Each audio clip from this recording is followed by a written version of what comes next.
So last time अपने ने जहाँ पे एंड किया था वहाँ से हम आगे देखते हैं। ठीक है, आज ये टॉपिक कंप्लीट हो जाएगा। जो भी अब बाकी की कैटेगरीज़ है वो आज के टॉपिक में मैं कंप्लीट कर दूँगी।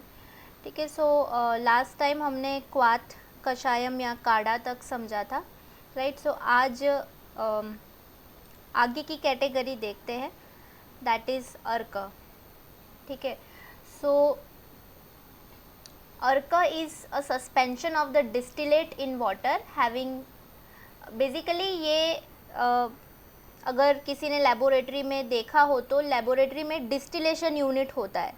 ठीक है, जहाँ पे डिस्टिल्ड वाटर बनाया जाता है, यानी कि क्लीन वाटर, एकदम प्योर वाटर जो बनाया जाता है, which is devoid of salts, जिसमें सॉल्ट्स नहीं होते। ठीक है, हमारे नॉर्मल टैप वाटर में बहुत सारे सॉल्ट्स प्रेजेंट होते हैं। तो जब हम लेबोरेटरी में काम करते हैं तो लेबोरेटरी में हमें एकदम क्लीन वाटर की ज़रूरत पड़ती है, ताकि जिसमें कंटामिनेशन ना हो, तो उसको डिस्टिल्ड वाटर बोलते हैं। एंड डिस्टिल्ड वाटर बनाने के लिए एक यूनिट होता है जिसको डिस्टिलेशन यूनिट बोलते हैं। तो बेसिकली अर्क जो है वो डिस्टिलेशन के मेथोडोलॉजी से ही बनाया जाता है। So it is a suspension of distillate in water, मतलब पानी में डिस्टिलेट को डाला जाता है। डिस्टिलेट मतलब वो कोई भी ड्रग जिसका हमें अर्क बनाना है, ठीक है, उसको डिस्टिलेट बोलते हैं। यानी कोई भी सब्सटेंस जिसको हमने वाटर में डाला है, कोई भी टाइप का हर्बल ड्रग, तो उसको हम डिस्टिलेट बोल रहे हैं। So it is a suspension of distillate in water having slight turbidity and colour according to the nature of the drugs used and smell of the predominant drug. तो वो जो भी अर्क रेडी होता है उसमें थोड़ी सी टर्बिडिटी होती है। टर्बिडिटी का मतलब होता है कि जैसे एक क्लाउडीनेस जैसा, मतलब हेज़ जिसको बोलते हैं ना, कि एकदम क्लियर वाटर कंटेंट जैसा नहीं होता है, वो हेज़ी होता है। सो वो डिपेंड करता है कि हमने क्या क्या मटेरियल्स यूज़ किए हैं। ठीक है, एंड उसका कलर जो होता है उसमें हमने क्या क्या ड्रग्स यूज़ किए हैं उसके बेसिस पे डिफ़ाइन होता है।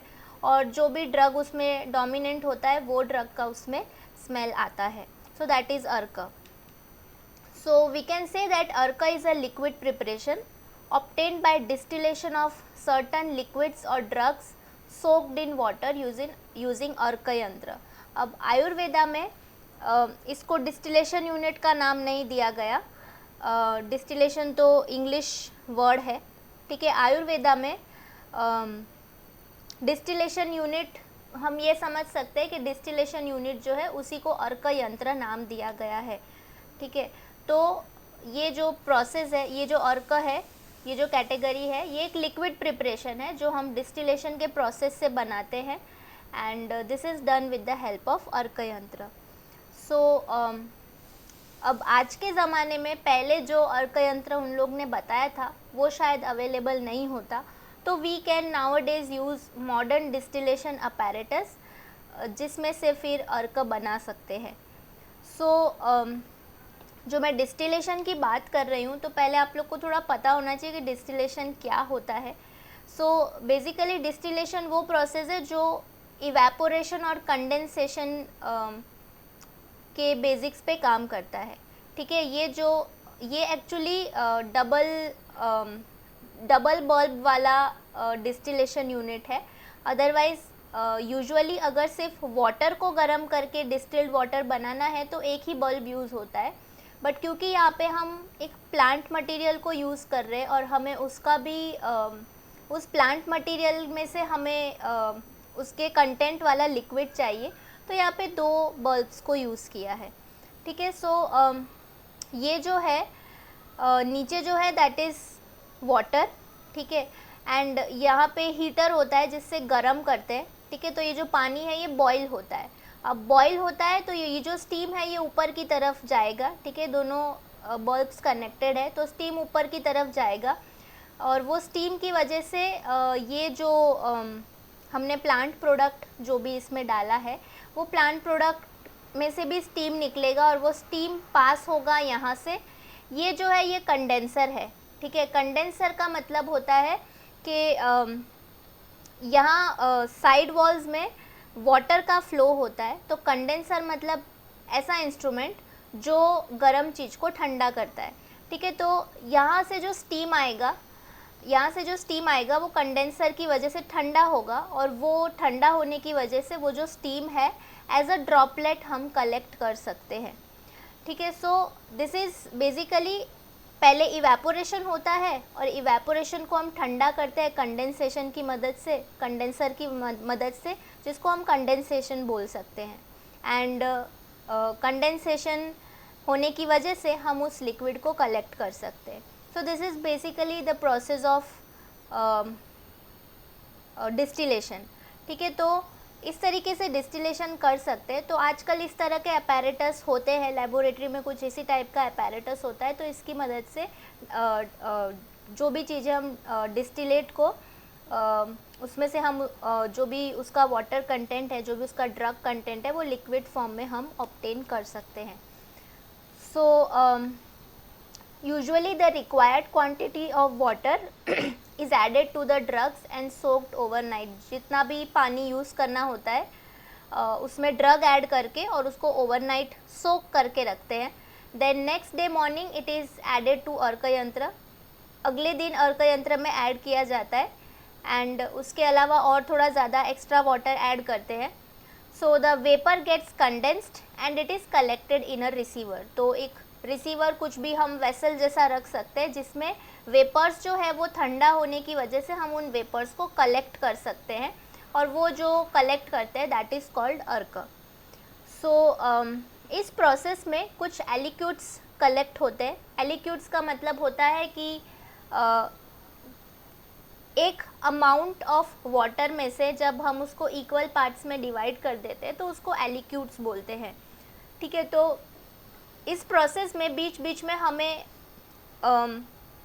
एलिक्यूट्स मिलते हैं, मतलब अलग अलग वाटर कंटेंट मिलते हैं। So we can collect that in between because that contains the active ingredients. जो भी ड्रग के एक्टिव इंग्रेडिएंट्स है वो उन एलिक्यूट्स में होता है, and this may be mixed together to ensure uniformity of ark. तो अर्क को लास्ट में जो भी हमें मिलता है उसमें हम ये एलिक्यूट्स को ऐड कर सकते हैं और अर्क को और यूनिफॉर्म बना सकते हैं। तो this is a kind of distillation unit जिसकी मैं बात कर रही थी। तो ये सेम ही चीज़ है बट यहाँ पे लेबलिंग किया हुआ है। ठीक है, दिस इज़ बॉइलिंग फ्लास्क। ठीक है, फिर यहाँ पे दूसरा बॉइलिंग फ्लास्क है, यहाँ पे हम प्लांट ड्रग रखते हैं, यहाँ पे वाटर रखते हैं जिसको बॉयल किया जाता है। फिर ये स्टीम ट्रांसफ़र ट्यूब है, यहाँ से स्टीम जाता है, और ये कंडेंसर ट्यूब है, यहाँ पे वाटर जो है वो सर्कुलेट होता रहता है, जिसकी वजह से स्टीम जो है वो ठंडा हो जाता है, और ठंडा होने की वजह से ये रिसीवर आउटलेट है।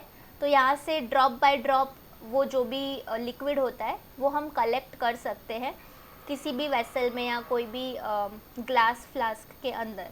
ठीक है, सो ये ही प्रोसीजर से जितने भी एसेंशियल ऑयल्स होते हैं, एसेंशियल ऑयल्स जैसे कि यूकैलिप्टस का एसेंशियल ऑयल है, जैसे कि मोगरा का एसेंशियल ऑयल है जो मार्केट में अवेलेबल होता है।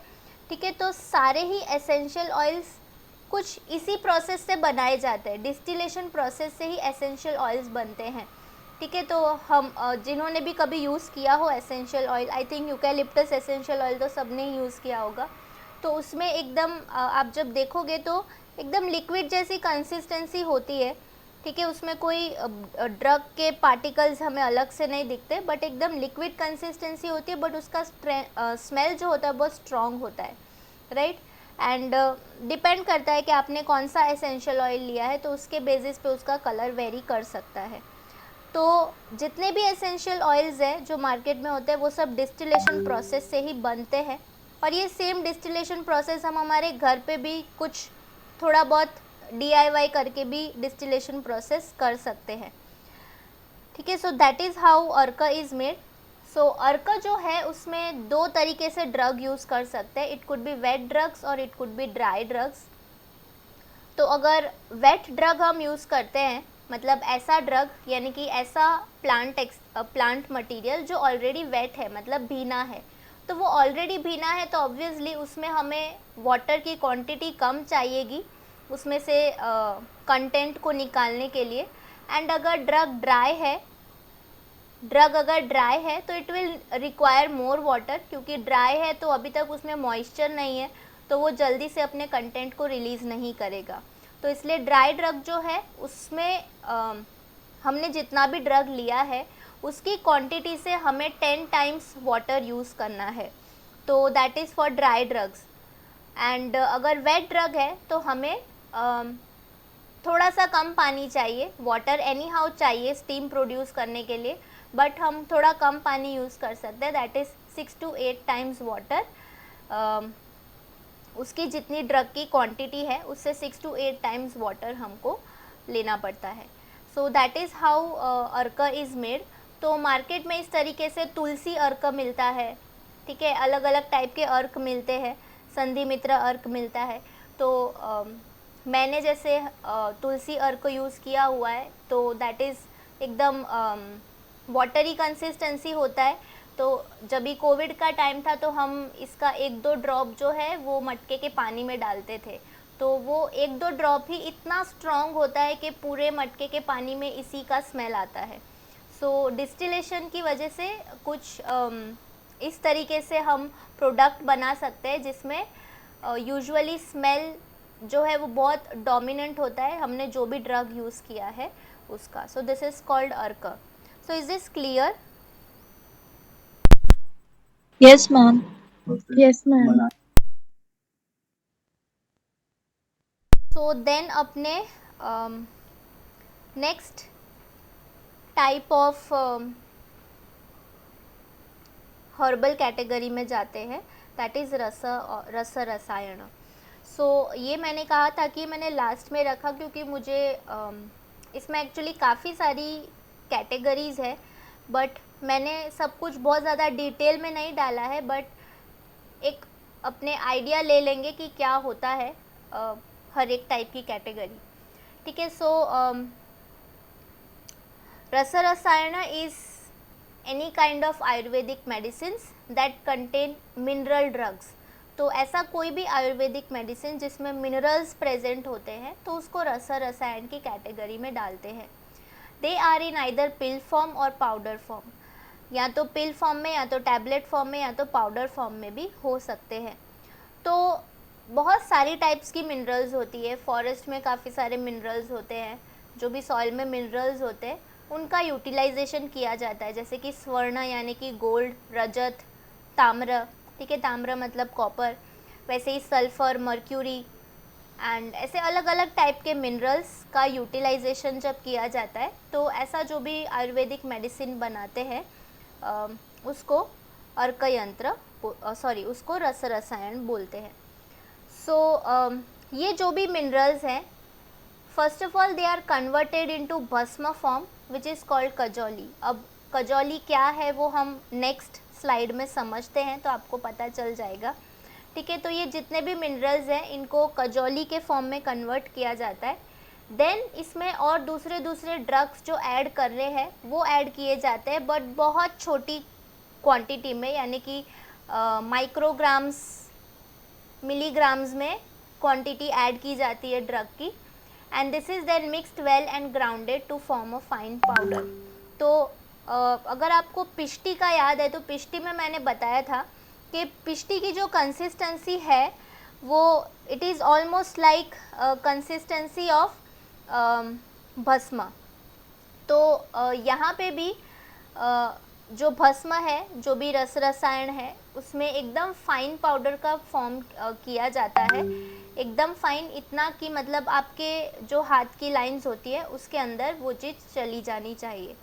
सो अब भस्म प्रिपरेशंस के अलग अलग मेथड्स होते हैं, ठीक है, मतलब डिपेंड करता है कि आपने भस्म प्रिपरेशन के लिए क्या क्या किस चीज़ को यूज़ किया है उसके बेसिस पे अलग अलग भस्म के नाम दिए होते हैं, ठीक है। सो जैसे कि परपति है, सिंदूर भस्म है, मंडूर भस्म है, ठीक है। तो अलग अलग टाइप के भस्म होते हैं और सबका प्रिपरेशन अपना बेसिक प्रिपरेशन सबका एक जैसा ही होता है, बट कुछ माइनर चेंजेस हर एक में होते हैं depending upon the behaviour of the herbal mineral drug जो भी हमने यूज़ किया है।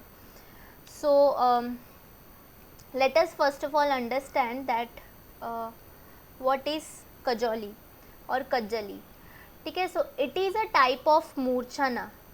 अगर आपको याद हो तो जब मैं तेल के बारे में पढ़ा रही थी तब मैंने एक्सप्लेन किया था कि तेल जो है उसको मूर्छना प्रोसेस से पास करते हैं, मतलब कि प्योरीफिकेशन प्रोसेस से पास करते हैं।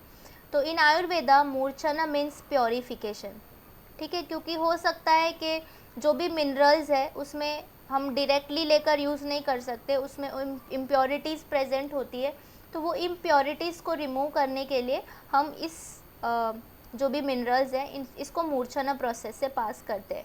So this is a type of murchhana process. So this is not murchhana, यहाँ पे जो टर्म है दैट इज़ मिक्सचर, ये मैंने गलती से टाइप कर दिया है।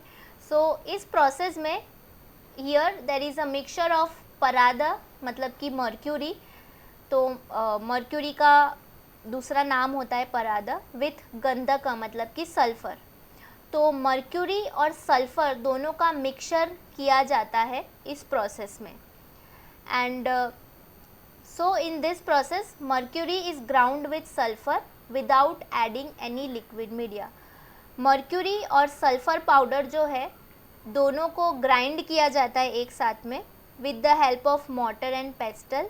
कोई मशीनरी का यूज़ नहीं होता, कोई लिक्विड मीडिया ऐड नहीं किया जाता, मर्क्यूरी और सल्फ़र अकेला दोनों ग्राइंड किया जाता है। So this is done till the shininess of mercury disappears and black powder is obtain. तो आई सपोज सबको पता होगा कि मर्क्यूरी जो है वो लिक्विड फॉर्म में होता है, बहुत शाइनी मेटल होता है, ठीक है। तो ये ग्राइंडिंग प्रोसेस तब तक कंटिन्यू किया जाता है जब तक मर्क्यूरी का जो शाइनीनेस है, उसका जो लिक्विड नेचर है, वो पूरा उसमें से डिसअपियर ना हो जाए। और वो मिक्सचर, वो जो ग्राइंडिंग प्रोसेस है वो तब तक किया जाता है जब तक कि हमें एक ब्लैक पाउडर जैसा सब्सटेंस ऑब्टेन होता है। सो वो जो ब्लैक पाउडर हमको मिलता है दैट लुक्स एग्जैक्टली लाइक जो हम आईज़ में लगाने के लिए काजल जो यूज़ करते हैं उसके जैसा ही दिखता है, एंड हेंस इसका जो नाम है इसे कज्जौली या कज्जली नाम दिया गया।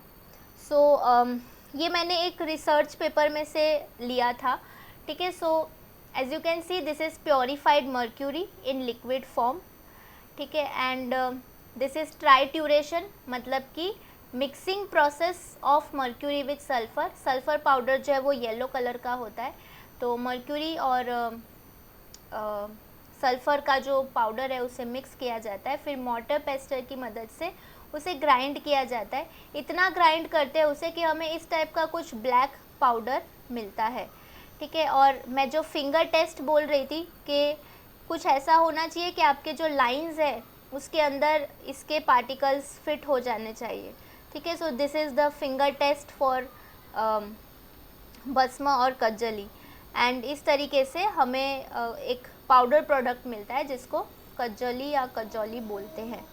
तो जितने भी मिनरल प्रिपरेशंस हैं उसमें यूजुअली सबसे पहले ये कज्जौली के फॉर्म में कन्वर्ट किया जाता है मर्क्यूरी या सल्फ़र को, और उसके बाद जो भी और ड्रग्स ऐड करने हैं, चाहे हर्बल ड्रग या फिर कुछ और मिनरल्स ऐड करने हैं, तो इस प्रोसेस के बाद ही ऐड किया जाता है। So this is the process of kajjali. Is this clear? Yes, ma'am. Yes, ma'am.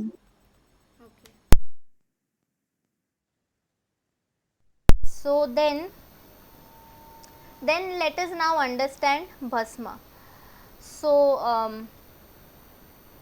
bhasmas are claimed to be biologically produced nanoparticles because इसकी जो पार्टिकल साइज़ होती है that is 1 to 2 micron in comparison to दूसरे जो भी, जैसे कि हम अगर चूर्ण की बात करें तो चूर्ण जो है वो that is not nano particles, हम इतना भी ग्राइंड नहीं कर देते चूर्ण को, लेकिन भस्म जो होता है वो एकदम बहुत माइक्रोन्स में हम इसका साइज़ रिड्यूस कर देते हैं बार बार ग्राइंडिंग प्रोसेस से इसको पास करके। तो इसकी जो पार्टिकल साइज़ है ये 1 to 2 माइक्रोन होती है। तो ऐसा मानते हैं कि ये ट्रेडिशनली मतलब कि बहुत पहले के टाइम से इंडिया में नैनो पार्टिकल्स का कॉन्सेप्ट भस्म से ही आया था। तो अभी आजकल अगर आप लोग देखोगे तो बहुत सारे रिसर्च पेपर्स होते हैं नैनो पार्टिकल्स पे, नैनो मेडिसिन पे, ठीक ठीक है। तो नैनो मेडिसिन एक बहुत इम्पॉर्टेंट कॉन्सेप्ट है और नैनो टेक्नोलॉजी यूज़ किया जाता है बॉडी में अलग अलग सेल्स में टारगेट करने के लिए, ठीक है। तो इसीलिए भस्म जो है वो भी एक नैनो पार्टिकल का कॉन्सेप्ट माना जाता है एंड ये बहुत पहले से, जब शायद नैनो टेक्नोलॉजी किसी को पता भी नहीं था, तब से इंडिया में इस प्रोसेस का यूटिलाइजेशन होता है। सो भस्म लिटरली मीन्स एन ऐश ऑब्टेन थ्रू इंसिनरेशन। तो इंसिनरेशन का मतलब होता है जब हम किसी भी चीज़ को बर्न करते हैं तो उसको इंसिनरेशन बोलते हैं। सो जैसे कि कहीं पे कुछ वेस्ट पड़ा है और उसको बर्न कर दिया तो दैट इज़ कॉल्ड इंसिनरेशन। कुछ पेपर्स है उनको बर्न कर दिया तो that is called incineration. Basically इसका मतलब होता है कि हम आग लगाते हैं और उसे जला देते हैं तो दैट इज़ कॉल्ड इंसिनरेशन। तो भस्म जो है वो एक टाइप का ऐश है जो हम अलग अलग मिनरल्स को जलाकर और प्रोड्यूस करते हैं। So that is a process of incineration. So bhasma literally means it is a kind of ash. So in this process conversion of metals into भस्म is done, ठीक है। जो भी मेटल्स है, जो भी मिनरल्स है, इनको भस्म फॉर्म में कन्वर्ट किया जाता है by burning it again and again. Incineration के प्रोसेस से बर्न किया जाता है and this whole process has been mentioned in Rasashastra. तो रसशास्त्र करके आयुर्वेदा में है, जिसमें in very detail it has been explained about all the kinds of minerals जिनको आयुर्वेदिक मेडिसिन्स में यूज़ करते हैं। So bhasma are complex organometallic compounds of metals और minerals obtained by repeated incinerations with different media. तो इंसिनरेशन करते हैं अलग अलग टाइप के मीडिया के साथ, मतलब अलग अलग टाइप के लिक्विड मीडिया को यूज़ किया जाता है और उसमें उसको बर्न किया जाता है।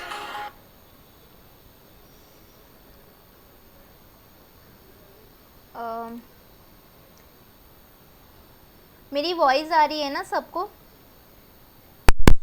Yes, ma'am. Yes, ma'am.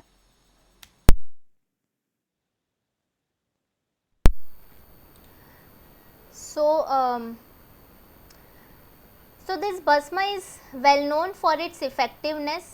ये नैनो पार्टिकल्स होते हैं तो ये बहुत इफ़ेक्टिव होते हैं और बहुत स्मॉलर डोज में, मतलब बहुत कम डोज में इसको लिया जाता है और ये लॉन्ग शेल्फ लाइफ के लिए जाने जाते हैं। सो दिस नैनो पार्टिकल्स हैं तो these facilitate absorption and assimilation of the drug into the body system. हमारे बॉडी में जो भी हम ड्रग ले रहे हैं उसको एब्जॉर्ब फटाफट कर लेगा, ठीक है। बिकॉज भस्म नैनो पार्टिकल्स होते हैं तो वो इजीली एब्जॉर्ब हो जाएंगे। बहुत छोटे पार्टिकल्स होते हैं। पार्टिकल जितना बड़ा होगा तो बॉडी को उसको ब्रेक डाउन करने में और टाइम लगेगा। तो भस्म जो है वो बहुत माइक्रो साइज़ में पार्टिकल है तो उसको ब्रेक डाउन करने में या फिर ब्रेक डाउन करने की ज़रूरत ही नहीं है। तो this gets easily absorbed in your body. तो भस्म जो है दैट बेसिकली एक्चुअली बहुत कॉम्प्लेक्स होता है। भस्म का प्रिपरेशन अलग अलग टाइप के भस्म होते हैं और ये बहुत कॉम्प्लेक्स प्रोसेस से पास होते हैं।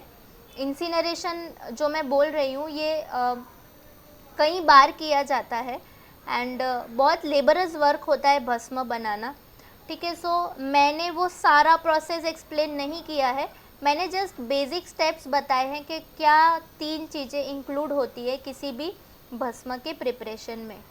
So the very first thing that is done for the production of भस्म इज़ शोधन। शोधन का मतलब होता है प्योरीफिकेशन। जैसे मैंने कहा कि किसी भी चीज़ को, क्योंकि उसमें इम्प्योरिटी होती है तो उसे प्योरीफाई करना पड़ता है, तो इसके लिए इसमें प्योरीफिकेशन का प्रोसेस पहले होता है। तो प्योरीफिकेशन जो मिनरल हमने लिया, जैसे गोल्ड लिया या फिर कॉपर लिया या फिर जो भी मिनरल लिया, उस मिनरल को हमें प्योरीफाई करना है पहले। तो यहाँ पे मैंने मेंशन किया था अलग अलग मीडिया में प्योरीफाई किया जाता है। तो दिस डिपेंड्स कि मैं कौन सा मिनरल यूज़ कर रही हूँ, तो उस मिनरल के बेसिस पे इनमें से कोई भी मीडिया यूज़ कर सकते हैं, जैसे कि तिल तेल, ठीक है, सीसम का तेल, देन तकरा यानी कि बटर मिल्क जिसको हम बोलते हैं, यानी छाछ जिसको बोलते हैं, गौमूत्र काउज यूरिन, देन कंजी कुलाथा, ये कुलाथा जो है ये प्लांट का नाम है, देन क्वाथा यानी कि डिकॉक्शन। तो क्वाथा अलग अलग टाइप का हो सकता है, अलग अलग हर्बल मेडिसिन्स का क्वाथ हो सकता है, तो वो डिपेंड करता है कि किस टाइप का भस्म हम बना रहे हैं, उसके बेसिस पे उस भस्म उस मिनरल के लिए हम वो पर्टिकुलर डिकॉक्शन यूज़ करेंगे। तो मैंने यहाँ पे पूरा क्या प्रोसेस है वो मैंने नहीं समझा है, बस मैं इतना बता रही हूँ कि सबसे पहला जो प्रोसेस है वो प्योरीफिकेशन का होता है। जो भी मिनरल होता है इनको इनमें से किसी भी एक लिक्विड मीडिया में डाल के और इंसिनरेट किया जाता है, यानी कि बर्न किया जाता है। देन बर्न करने के बाद इसके बाद जो नेक्स्ट प्रोसेस होता है वो भावना का होता है। भावना मतलब एडिशन ऑफ हर्बल ड्रग्स, मतलब अब इस प्रोसेस में हम को जो और बचे हुए कुछ हर्बल ड्रग्स जो ऐड करने हैं तो वो हम इस प्रोसेस में ऐड कर सकते हैं। So this is done by mixing shodhit metal with specific plant extract. तो शोधना करने के बाद जो हमको मेटल मिलता है, प्योरीफाइड मेटल, उसी को शोधित मेटल बोलते हैं। तो जो भी हमें ये मेटल, प्योरीफाइड मेटल मिला, उसको अब हमें स्पेसिफिक प्लांट एक्सट्रैक्ट के साथ मिक्सअप करना है। सो ये करने की वजह से it helps to make the metal and mineral particles become finer. तो प्लांट एक्सट्रैक्ट डालने से भी जो भी मेटल और मिनरल पार्टिकल्स है वो और फाइन होने लगते हैं। एंड जो थर्ड प्रोसेस है दैट इज़ मरना, which means change in the state. तो किसी भी मेटल का जो एक्चुअल स्टेट था वो उसमें से चेंज होके उसके दूसरे स्टेट में आ जाता है इस प्रोसेस के बाद, तो इसको मरना का प्रोसेस बोलते हैं। So this is a change is brought about in the chemical form और स्टेट ऑफ द मेटल। जो ओरिजिनल मेटल था उसके केमिकल फॉर्म में एक चेंज आ जाता है। This makes it to lose its metallic characteristic. तो उसके जो मेटालिक कैरेक्टरिस्टिक्स है वो इस प्रोसेस में लूज़ हो जाते हैं, लॉस्ट हो जाते हैं, एंड उसका जो फिज़िकल नेचर होता है वो भी लॉस्ट हो जाता है। तो जो आयुर्वेदिक मेडिसिन्स हैं जिसमें मिनरल्स यूज़ होते हैं उसके बारे में काफ़ी सारे रिसर्च पेपर ऐसा बोलते हैं कि आयुर्वेदिक मेडिसिन्स में जो मेटल्स यूज़ होते हैं तो काफ़ी सारे आयुर्वेदिक मेडिसिन्स जो हैं वो टॉक्सिक होते हैं, ऐसा बहुत लोग दावा करते हैं। ठीक है, कि क्योंकि इसमें मेटल्स होते हैं, मर्क्यूरी होता है, सल्फ़र होता है, तो they say that this is toxic to human body. ठीक है, हम भी ऐसा ही पढ़ते हैं, ठीक है, कि मेटल्स अगर बॉडी में जाए तो वो टॉक्सिक होता है। बट इसीलिए ही आयुर्वेदा में इसको एक प्योरीफिकेशन प्रोसेस से पास करते हैं। शोधना का जो प्रोसेस है वो इसीलिए ही रखा है। तो आयुर्वेद ऐसा बोलता है कि जब ये शोधना के प्रोसेस से, प्योरीफिकेशन के प्रोसेस से जब कोई भी मेटल पास होता है तो उस मेटल की जो भी इम्प्योरिटीज़ होती है वो सब रिमूव हो जाती है, उसका जो एक्चुअल नेचर होता है वो रहता ही नहीं है। एंड इसीलिए आयुर्वेदा ऐसा बोलता है कि इससे कोई नुकसान नहीं होता है। एंड आज भी ऐसे मिनरल आयुर्वेदिक ड्रग्स अवेलेबल होते हैं। So this is about the basic process के ये ही 3 बेसिक प्रोसेस से हर भस्म का प्रोडक्शन जो है वो इन्हीं 3 बेसिक प्रोसेसेस से होता है। अब कौन सा भस्म बनाते हैं उसके बेसिस पे इंग्रेडिएंट वेरी करता है, प्योरीफिकेशन का लिक्विड मीडिया वेरी करता है, हर्बल ड्रग वेरी करता है, ठीक है, and change in state would be of whatever minerals we used. So this is about bhasma. So ये जो मरना का प्रोसेस है this is carried out by heating the metal in presence of mercury, plant extracts and sulphur. तो जो भी mineral या metal है उसको मर्क्यूरी, प्लांट एक्सट्रैक्ट और सल्फ़र के प्रेजेंस में हीट किया जाता है तो मरना का प्रोसेस कंप्लीट होता है। अभी ये जस्ट मैंने एक इमेज उठाया एक रिसर्च पेपर में से, ठीक है। So this is purification of gold. मतलब कि गोल्ड का जो भस्म है जिसको स्वर्ण भस्म बोलते हैं वो बनाया जाता है। तो प्योर गोल्ड लेकर एंड फिर उसको ड्राइंग करते हैं इस तरीके से एंड उसको हीट किया जाता है। एज यू कैन सी यहाँ पे हीटिंग का प्रोसेस हो रहा है, ठीक है। फिर हीटिंग करने के बाद इसमें और भी मिनरल्स ऐड किए जाते हैं, ठीक है, AuNHG, एंड फिर इसको वापस से हीट करते हैं तो कुछ इस तरीके से भस्म फॉर्मेशन होता है आफ्टर इंसिनरेशन। मतलब इतना ज़्यादा गर्म करते हैं कि वो जो चीज़ होती है वो जल के एकदम ऐश के फॉर्म में आ जाती है। और फिर उसके बाद क्वेंचिंग इन कांचनार जूस, जैसे मैंने कहा कि डिकॉक्शन में डालते हैं, ठीक है। सो ये जो डिकॉक्शन है ये कांचनार यानी कि बोहिनिया का डिकॉक्शन है, तो उसमें डालते हैं, राइट। एंड ये जो भी प्रोसेस है इसमें सल्फ़र का भी यूटिलाइजेशन होता है। तो लास्ट में हमें इस टाइप का कुछ भस्म मिलता है विच इज़ कॉल्ड स्वर्ण भस्म। तो ये जितने भी सब मेटल्स होते हैं ये अलग अलग डिजीज़ के लिए, आयुर्वेदा अलग अलग डिजीज़ के लिए अलग अलग टाइप के भस्म जो है वो रेकमेंड करता है, ठीक है। ये जो सीक्वेंस है मैंने थोड़ा उल्टा फुल्टा बता दिया शायद। प्योर गोल्ड यहाँ पे बताया, फिर this is B that is heating of gold, फिर उसको कांचनार जूस यानी कि डिकॉक्शन में क्वेंच करते हैं, फिर उसका ड्राइंग करते हैं एंड देन उसमें दूसरे मेटल्स मिलाए जाते हैं एंड ये जो भी मेटल्स मिलाया उसको कुछ देर के लिए इसके ऊपर सल्फ़र से कवर किया जाता है। एंड शर्व संपूता जो है ये एक टाइप का प्रोसेस है जिसमें ये जो भी हमने अब तक बनाया उसको एक अर्थन पॉट में कवर करके रखा जाता है कुछ दिनों के लिए एंड फिर वापस से इंसिनरेशन करके और भस्म बनाया जाता है। तो ये जो हमें फाइनल प्रोडक्ट मिलता है दैट इज़ भस्म of gold. So this is how भस्म इज़ मेड। अलग अलग टाइप के भस्म इसी तरीके से बनाए जाते हैं, बट थोड़ा बहुत कहीं ना कहीं सबका प्रोसेस वेरी करता है। So is this clear? Yes, ma'am.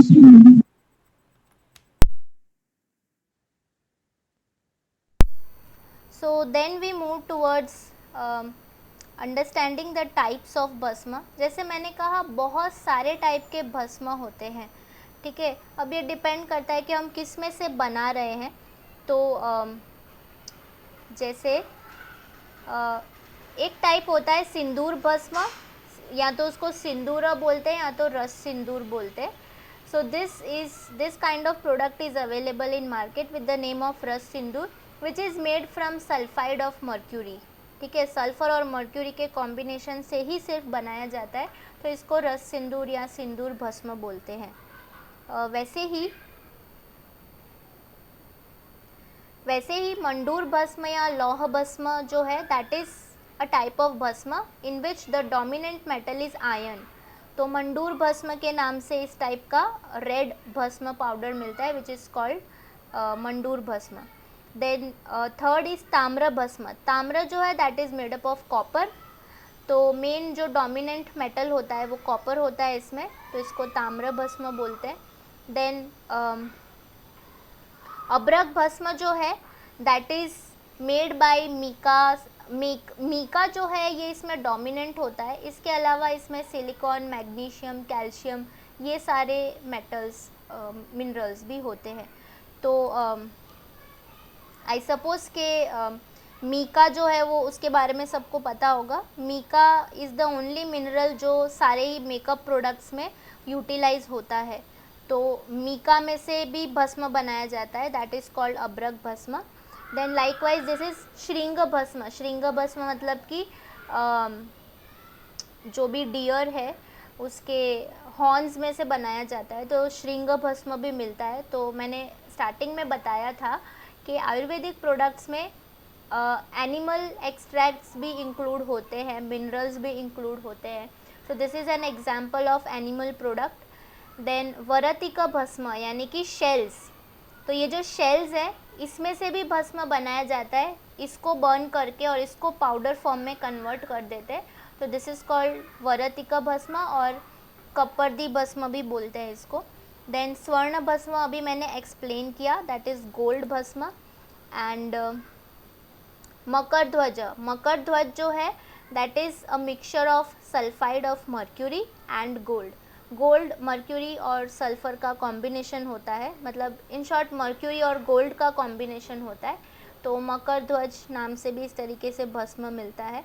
इसके अब टैबलेट्स भी अवेलेबल होते हैं, तो जैसे मैंने कहा कि भस्म जो है वो टैबलेट फॉर्म में भी हो सकता है और पाउडर फॉर्म में भी हो सकता है। उसी तरीके से रजत भस्म भी होता है which is made up of silver. So depending upon के हम डोमिनेंट प्रोडक्ट, डोमिनेंट मेटल या डोमिनेंट मिनरल कौन सा यूज़ कर रहे हैं, उसके बेसिस पे भस्म का नेम वेरी करता है। एंड कितनी बार कॉम्बिनेशंस में मिनरल्स होते हैं, कॉम्बिनेशन में यूज़ किया जाता है, तो डिपेंडिंग अपॉन दैट भी नेम दिया जाता है। तो इस तरीके से बहुत सारे अलग अलग टाइप के भस्म होते हैं। एंड जैसे पर्ल ऑयस्टर भस्म भी होता है जो पर्ल में से बनाया जाता है, जैसे हमने पिष्टी में देखा था, वैसे ही भस्म भी मुक्त यानी कि जो पर्ल है उसमें से बनाया जा सकता है।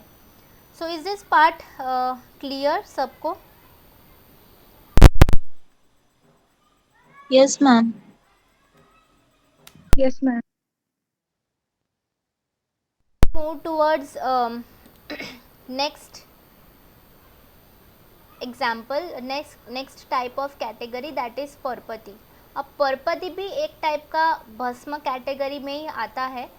सो परपति लिटरली मीन्स परपत का मतलब होता है पापड़ जैसा, ठीक है, लाइक पापड़ और लाइक थिन फ्लेक्स।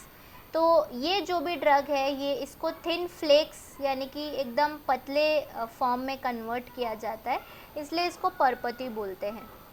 सो मैंने जो कजौली का प्रोसेस एक्सप्लेन किया था प्योरीफिकेशन का, so after the purification process of mercury and sulphur, तो परपति में भी मर्क्यूरी एंड सल्फर का प्योरीफिकेशन प्रोसेस होता है मतलब कजौली बनाया जाता है।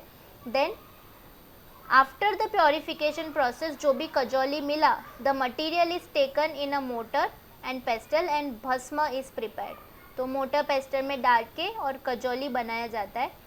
Then after the preparation of कजौली as per requirement other drugs are added. फिर जैसी रिक्वायरमेंट है, परपति भी अलग अलग टाइप की होती है, तो किस में क्या ड्रग डालना है उसके बेसिस पे अलग अलग हर्बल ड्रग्स डाल सकते हैं। वो डालने के बाद ट्राइट्यूरेशन यानी कि ग्राइंडिंग किया जाता है इन सब का, ताकि एक होमोजेनस मिक्सचर बन जाए। And then the mixture is taken in a ghee smeared iron pan. तो एक स्ट्रेट आयरन पैन में इस मिक्सचर को लेते हैं जिसमें घी जो है वो स्प्रेड किया हुआ होता है, and then it is heated on low fire.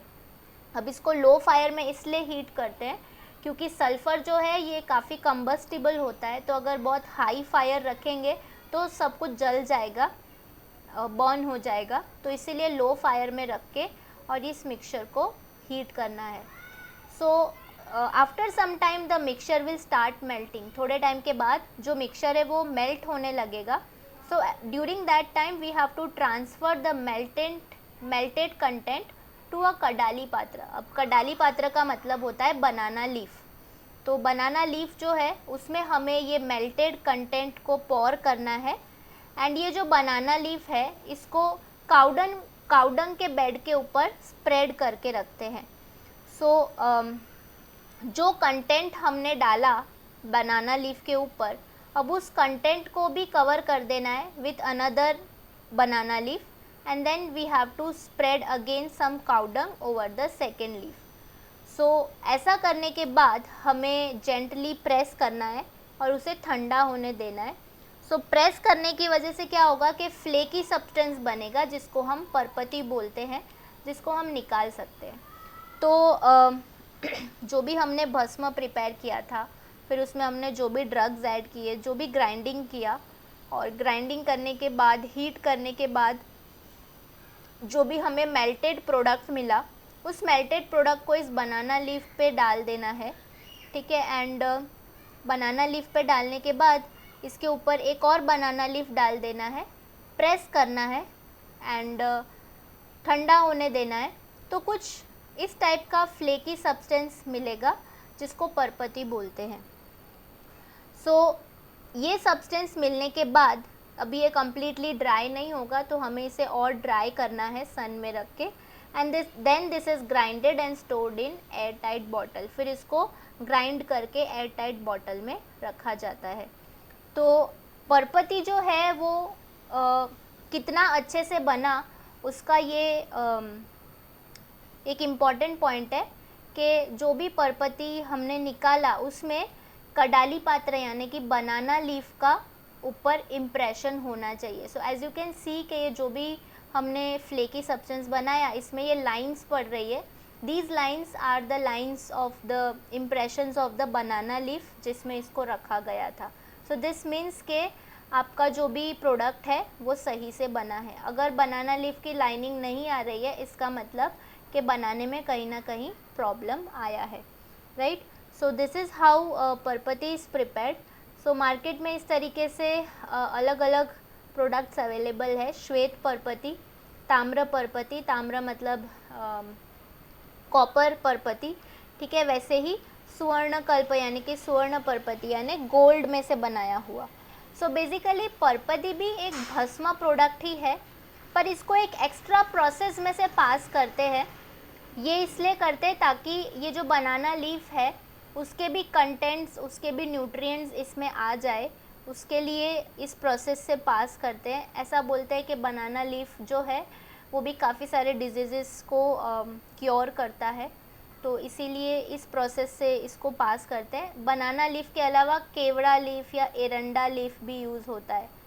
तो इस तरीके से अलग अलग टाइप के मेडिसिनल लीव्स को यूज़ करके परपति बनाया जाता है। So is this point clear? Yes, ma'am.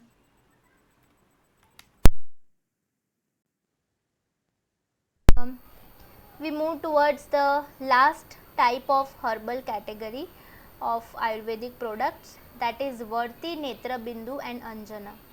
So Netra Bindu I think सबको पता होगा, but we understand each of these in a bit more detail. So all of these three are basically medicinal preparations meant for external application to the eyes. तो ये जो तीनों ही products हैं ये ऐसी प्रोडक्ट्स है जो आइस के लिए यूटिलाइज होती है। सो सबसे पहले वर्ती समझ लेते हैं। सो वर्तीज are made by grinding the fine powders of drug with the fluids in the formula to form a soft paste. अब जो भी हम प्रोडक्ट बना रहे हैं, जो भी ड्रग बना रहे हैं, उसमें हमें डिपेंड करता है कि क्या हर्बल ड्रग्स यूज़ किए हैं, उसके बेसिस पे ड्रग्स का फाइन पाउडर एकदम पाउडर फॉर्म यूटिलाइज करके उसको फ्लूइड्स में मिक्स करके और एक सॉफ्ट पेस्ट जैसा बनाते हैं। एंड ये जो पेस्ट है this is then made into thin sticks, पतले पतले स्टिक्स में इनको कन्वर्ट किया जाता है of around 2 centimetre in length. This is around 2 centimetre in length and then this is dried in shade. So this is a kind of, as you can see, ये stick है जिसकी बात कर रहे हैं, ठीक है। ऐसे स्टिक फॉर्म में कन्वर्ट किया जाता है, दिस इज़ कॉल्ड वर्ती। तो ये जो पेस्ट है इसको हाथ से ऐसे 2 सेंटीमीटर जैसे लेंथ में स्टिक फॉर्म में कन्वर्ट करते हैं। So this is a herbo mineral ophthalmic suppository. तो सपोजिटरी जो होती है, सपोजिटरी मतलब ऐसा कोई भी चीज़, ऐसा कोई भी सॉलिड मेडिसिन जिसको हमें जहाँ पे अप्लाई करना है वहाँ पे हम रख दें तो वो मेल्ट होने लगता है, तो उसको सपोजिटरी बोलते हैं। So this is a kind of suppository जो भी कोई चीज़ है जहाँ पे हमें, हमारा जो भी बॉडी पार्ट है जहाँ पे हमें अप्लाई करना है वहाँ पे हम रखें तो ये मेल्ट हो जाता है। तो दिस इज़ कॉल्ड वर्ती, right, and this is a suppository. So this is a herbo mineral origin, मतलब हर्ब और मिनरल का कॉम्बिनेशन होता है। एंड ऐसा कोई भी आयुर्वेदिक प्रोडक्ट जो आइस के लिए, या फिर ऐसा कोई भी आयुर्वेदिक प्रोडक्ट जिसमें मिनरल्स यूज़ होते हैं, उसको हम इनडेफिनाइट पीरियड के लिए स्टोर कर सकते हैं, क्योंकि कोई भी मिनरल प्रोडक्ट जो है उसे कई बार प्योरीफिकेशन प्रोसेस से पास करते हैं, तो उसमें अब कुछ एक्सपायरी जैसा रहता नहीं है, क्योंकि कुछ भी फंगल अटैक या कुछ भी हो ही नहीं सकता, तो इसलिए हम मिनरल्स वाले जो भी प्रोडक्ट हैं उसको इनडेफिनाइट पीरियड के लिए प्रिजर्व करके रख सकते हैं. So this is example of वर्ती विच इज़ चंद्रोदयावर्ती which is used for eyes. Then second is Netra Bindu. So Netra Bindu is an Ayurvedic eye drops for more stable eye vision. So eye drops हम सबको पता है market में अलग अलग type के आई ड्रॉप्स अवेलेबल होते हैं. एलोपैथिक आई ड्रॉप्स भी होते हैं और आयुर्वेदिक आई ड्रॉप्स भी होते हैं. सो नेत्र बिंदु is an ideal tonic for eyes that is purely herbal. So नेत्र बिंदु जो है वो कम्प्लीटली हर्बल होता है, प्लांट एक्सट्रैक्ट्स यूज़ होते हैं.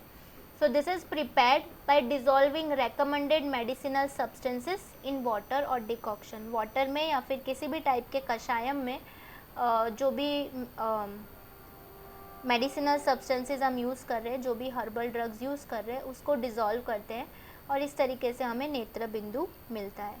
अब ये जो नेत्र बिंदु प्रोडक्ट होता है, this can be preserve for 1 year if kept air tight, क्योंकि ये मिनरल्स की तरह एकदम प्योरीफिकेशन प्रोसेस से पास नहीं होते, तो ये ख़राब हो सकते हैं.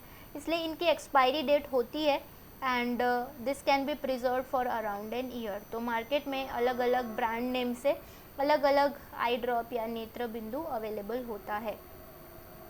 And the third type of product is Anjana. अब अंजना जो है, this is basically a procedure of applying medicine in the form of churna powder to the inner side of lower lid either by fingertip or by anjana shalaka. So Anjana जो है in very common terms, आप जैसे अपने आँखों में काजल लगाते हो, that is a type of Anjana.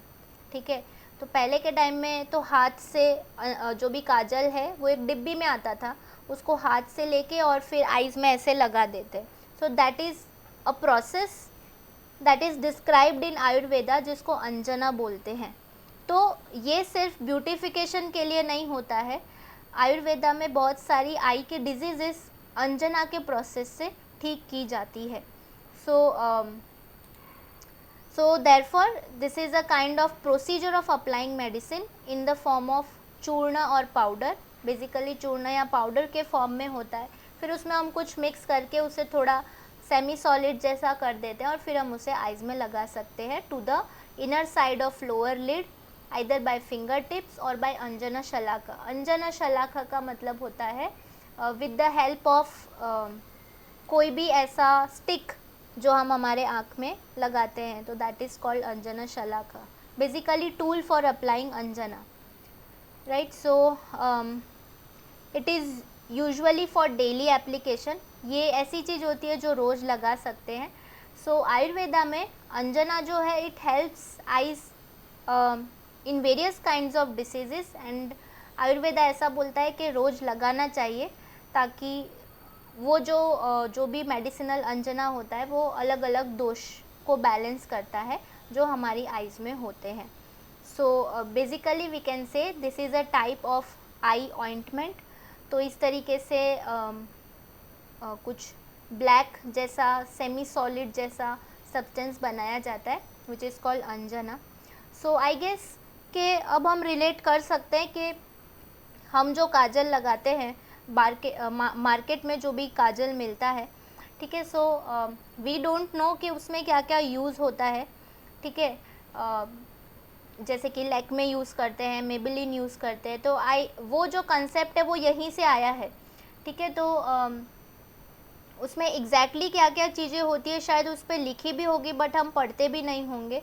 सो और हमें पता नहीं कि क्या क्या आर्टिफिशियल चीज़ें उसमें यूज़ की है जो हम हमारे आइज़ में लगाते हैं, ठीक है. So that is a concept of Anjana only.